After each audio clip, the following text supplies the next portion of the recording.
et mourir pour notre salut. En suivant le Christ, deux aspects sont importants à retenir. Il y a la connaissance au sujet de Jésus-Christ, mais plus important, il y a la foi que nous avons à avoir en lui.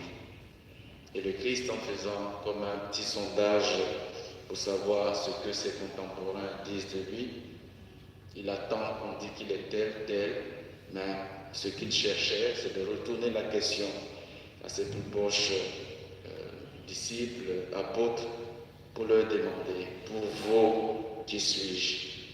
Quel est le cœur du message de l'Évangile? Et c'est la même question que le Christ adresse à chacun d'entre nous. Pour toi, mon frère, pour toi, ma sœur, qui est Jésus-Christ? On peut être tenté de copier-coller la réponse de Pierre, qui est une bonne réponse, et cela va de soi.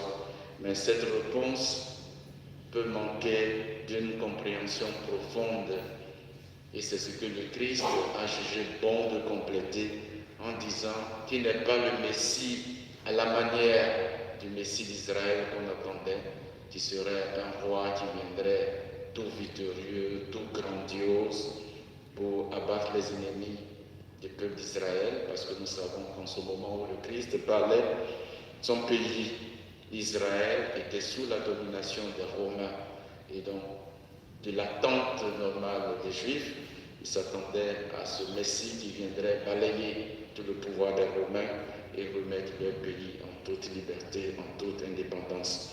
Non, le Christ leur dira qu'il n'est pas ce Messie à attendre, il est plutôt ce Messie qui va venir, qui va être rejeté, qui va souffrir, qui va mourir, mais il ressuscitera, non pas pour lui-même, mais en conformité avec la volonté de Dieu, cette volonté de Dieu qui l'envoie pour suivre ce chemin de croix afin de nous accorder le salut. Et c'est cela qu'il faut compléter à notre compréhension du Christ, du Messie de Dieu. C'est le Messie qui vient, qui souffre, qui va mourir, mais c'est le Messie que Dieu envoie pour nous sauver. Pour nous aujourd'hui, c'est d'arriver à ce niveau de compréhension entière, que nous ne devons pas nous contenter de ce qu'on dit sur le Christ, mais nous devons aller plus loin. Et cela exige de connaître le Christ par la foi.